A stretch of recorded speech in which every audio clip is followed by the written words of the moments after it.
Assalamualaikum warahmatullahi wabarakatuh. Perkenalkan kami dari kelompok 8 akan mempresentasikan tentang gerakan dan organisasi Islam modern di Indonesia. Sebelumnya perkenalkan anggota kelompok kami, yaitu saya Dewi Kaori Rahmawati dengan NIM 2003424 16890. Saya Alvina Amalia dengan NIM 203326180029. Saya Delareni Puspitasari dengan NIM 20034261680. Dan saya Muhammad Udian Azhar dengan NIM 20031161613667.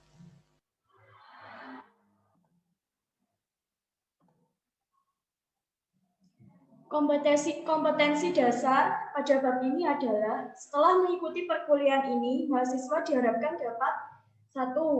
Memahami macam-macam bentuk gerakan dan organisasi Islam yang menonjol di Indonesia. 2. Memahami latar belakang berdirinya serta karakteristik masing-masing serta beberapa kritik yang dialamatkan masing-masing organisasi tersebut.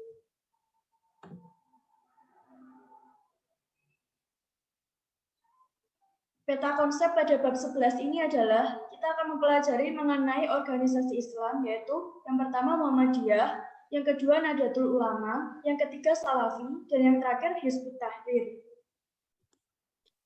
Yang pertama saya akan menjelaskan tentang organisasi Islam Muhammadiyah, mulai dari latar belakang didirikannya, ajaran dan pemikiran, basis massa, serta pendekatan dakwah. Oke, yang pertama, Muhammadiyah didirikan oleh Kiai Haji Ahmad Dahlan pada tanggal 18 November 1912 Masehi. Nah, awalnya Kiai Haji Ahmad Dahlan menetap selama 2 tahun di Mekah dan juga bersama ulama-ulama Indonesia yang menetap di Mekah mengkaji tentang pembaruan Islam. Beliau juga mengkaji tentang buku-buku dari pembaru Islam, tokoh pembaru Islam seperti buku dari Rashid Ridho. Yang selanjutnya, ajaran dan pemikiran. Pemikiran keagamaan Muhammadiyah memiliki implikasi sosial cukup besar pada pemurnian agama atau purifikasi di bidang akidah dan juga amaliyah. Nah, beberapa perbedaan menonjol antara ajaran atau pemikiran Muhammadiyah dengan ajaran Islam lain. Yang pertama yaitu pada Muhammadiyah mengamalkan ibadah hanya yang secara eksplisit atau disebutkan dalam Al-Quran dan juga hadis syahih saja, seperti tidak mencampur adukan tradisi lokal dengan keperluan ibadah. Contohnya peringatan Maulid Nabi, peringatan Syatus Syuro, mendoakan orang meninggal, atau selamatan. Yang kedua, selain Al-Quran dan juga Al-Hadis, mereka mengikuti hasil ijtihad dari ulama yang dianggap tokoh pembaru, serta mengikuti hasil keputusan majelis tarjih atau lembaga musyawarah hukum Islam melalui pengumpulan dalil-dalil terkuat Al-Quran dan juga hadis.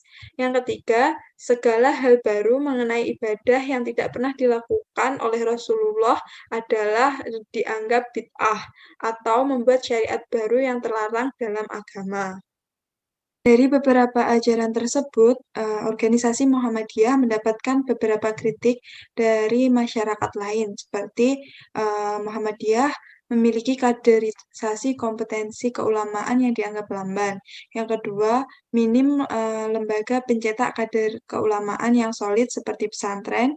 Yang ketiga, pola ibadah cenderung kering dari nuansa penghayatan atau tasawuf. Yang keempat, gerakan dakwahnya bersifat elitis dan akademis di perkotaan. Nah, selanjutnya saya akan menjelaskan tentang basis massa.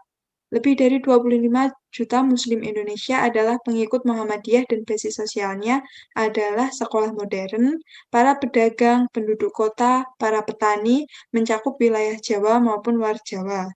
Selanjutnya yaitu pendekatan dakwah. Nah, organisasi Islam Muhammadiyah ini cenderung menggunakan pendekatan salaf dan dakwah menyeluruh, yaitu pendekatan yang memurnikan ajaran, kembali ke Al-Quran dan juga kembali ke Al-Quran dan juga Sunnah Rasul. di mana pendekatan ini memiliki 3 prinsip, yaitu tabsyir, islah, dan juga tajdid. Nah, tabsyir di sini memiliki makna menyenangkan dengan mendekati dan merangkul umat Islam dan non-Muslim untuk bergabung dalam naungan petunjuk Islam dengan bijaksana, pengajaran, bimbingan yang baik, dan juga jalan diskusi. Yang kedua yaitu islah atau memperbaiki. Islah merupakan upaya membenahi dan juga memperbaiki cara berislam dengan kembali ke Al-Quran dan juga Sunnah Nabi. Yang ketiga yaitu tajdid atau memperbarui. Nah, di sini Islam selalu diperbarui seperti perkembangan zaman, tetapi tidak meninggalkan sumber intinya yaitu Al-Quran dan juga Sunnah Rasul. Itu tadi presentasi saya tentang organisasi Islam Muhammadiyah. Selanjutnya untuk organisasi Islam lain akan dijelaskan oleh rekan saya Dewi Kauri Rahmawati. Terima kasih. Yang kedua adalah Nahdlatul Ulama atau biasa disebut dengan NU. Nahdlatul Ulama didirikan oleh Kiai Haji Hashim Asy'ari pada tanggal 31 Januari tahun 1926. Pendekatan dakwah. Dalam berdakwah, Nahdlatul Ulama banyak menggunakan pendekatan kultural, yaitu berdakwah dengan menjadikan budaya masyarakat setempat sebagai instrumennya, serta mengakomodasi dan melestarikan budaya masyarakat selama tidak bertentangan dengan ajaran Islam. Prinsip aswaja yang selalu dijunjung tinggi oleh NU adalah tawazun atau seimbang dalam segala hal, termasuk penggunaan dalil nakli dan akli, tasamuh atau toleran, tawasud atau moderat, dan istidlal atau tegak lurus yang artinya konsisten antara pikiran, ucapan, dan perbuatan. Ajaran dan pemikiran. Nahdlatul Ulama atau NU menganut paham Ahlus Sunnah wal Jamaah atau disingkat dengan aswaja. Aswaja adalah sebuah pola pikir yang mengambil jalan tengah antara ekstrim akli atau rasionalis dengan kaum ekstrim nakli atau tekstualis, yaitu tidak hanya berpegang teguh pada dalil Al-Quran dan Sunnah, tetapi juga menggunakan kemampuan akal ditambah dengan realitas empirik. Cara berpikir semacam itu dirujuk dari para ulama terdahulu, yaitu dalam bidang tauhid, mengikuti Abu Hasan al-Asy'ari dan Abu Mansur al-Maturidi. Dalam bidang fikih, mengikuti 4 imam mazhab, yaitu Hanafi, Malik, Syafi'i, dan Ahmad bin Hanbal. Dan dalam bidang tasawuf, mengikuti Al-Ghazali dan Junaid al-Baghdadi. Ajaran dan pemikiran tersebut diantaranya adalah yang pertama, di samping mengamalkan ajaran secara eksplisit dalam Al-Quran dan hadis, NU juga mengamalkan ibadah yang tidak disebutkan secara eksplisit. Yang kedua, mengikuti hasil ijtihad imam-imam mazhab 4, terutama mazhab Hanafi. Basis massa NU. Populasi pengikut NU di Indonesia berjumlah 40 juta jiwa yang mayoritas berada di Pulau Jawa, Kalimantan, Sulawesi, dan Sumatera. Dengan beragam profesi yang sebagian besar rakyat jelata, baik di kota maupun di desa. Dalam menentukan basis massa NU, ada 2 istilah yang sering dipakai, yaitu massa jami'iyah dan massa jamaah. Massa jami'iyah adalah penganut NU yang secara organisatoris dibuktikan dengan kepemilikan kartu anggota. Sedangkan massa jamaah adalah penganut NU yang loyal mengamalkan ajaran meski tidak memiliki kartu anggota. Gerakan dan organisasi Islam di Indonesia selanjutnya adalah Salafi. Salafi merupakan suatu organisasi atau gerakan yang didirikan oleh Muhammad bin Abdul Wahab dan dibawa masuk ke kawasan Nusantara pertama kali oleh ulama asal Sumatera Barat pada awal abad ke-19. Salah satu tokohnya adalah Tuanku Imam Bonjol yang berasal dari kaum Padri. Ajaran dan pemikiran. Setidaknya ada 4 ajaran penting yang diajarkan oleh paham Salafi, yaitu yang pertama, upaya pembersihan ragam bid'ah atau yang biasa dikenal dengan hajjul mubtadi'. Yang kedua, memandang politik praktis sebagai bid'ah dan penyimpangan. Yang ketiga, mereka cenderung kooperatif atau bekerja sama dalam gerakan-gerakan Islam karena mereka memiliki pedoman bahwa kita bekerja sama dalam hal yang kita sepakati dan saling menasihati dalam hal yang kita berselisihi. Yang keempat, meyakini adanya larangan untuk melakukan gerakan separatif dalam suatu pemerintahan yang sah. Oleh karena itu, mereka menyebut gerakan separatis dalam suatu pemerintahan yang sah dengan sebutan khawarij, buwat atau pemberontak, dan lain sebagainya. Basis massa. Pengikut paham Salafi yang di Indonesia masih sangat sedikit.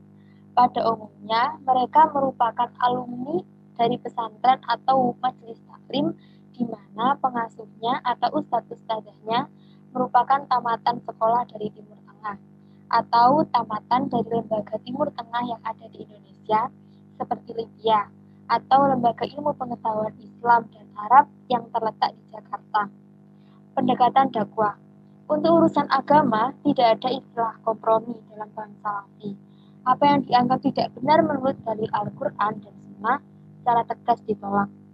Sedangkan apa yang dianggap benar akan disampaikan, walaupun pahit. Pandangan yang seperti ini kerap kali mengakibatkan perdebatan antara pengikut paham Salafi dengan gerakan lain, baik dalam rangka mempertahankan keyakinan agamanya maupun menunjukkan bahwa keyakinan agama yang dianut lawan dalam perdebatan mereka anggap salah. Baiklah, terima kasih sebelumnya. Di sini saya akan menjelaskan tentang Hizbut Tahrir. Hizbut Tahrir adalah organisasi politik solidaritas umat Islam sedunia atau pan-islamisme yang mengacu pada Islam sebagai ideologinya dengan tujuan untuk membentuk negara Islam atau khilafah Islam.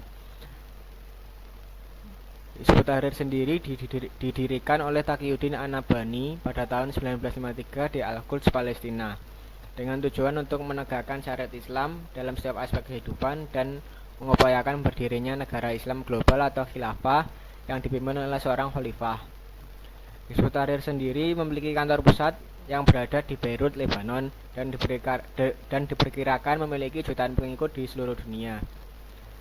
Di Indonesia sendiri, mayoritas pengikut HT di Indonesia adalah kaum muda dari kalangan mahasiswa di kampus-kampus perguruan tinggi umum.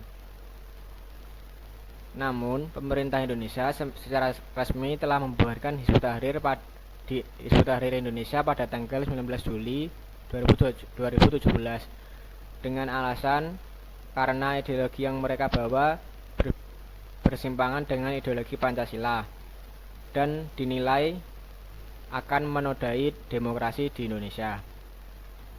Hizbut Tahrir sendiri melakukan pendekatan demonstratif publikatif untuk menggait pengikutnya. Demonstrasi publikatif di sini maksudnya adalah berbagai macam pendekatan yang dilakukan untuk menarik perhatian masyarakat melalui media massa, media cetak, media online, dan elektronik dalam bentuk penyebaran buletin Jumat, brosur, dan lain-lain. Kesimpulannya, keempat organisasi di atas memiliki beberapa perbedaan mendasar yang sulit untuk disatukan. Kebanyakan terkait dengan persoalan furu'iyah atau cabang fikih, sementara persoalan usul atau pokok akidah hampir semuanya sama. Sekian presentasi dari kelompok kami, kurang lebihnya mohon maaf. Wassalamualaikum warahmatullahi wabarakatuh.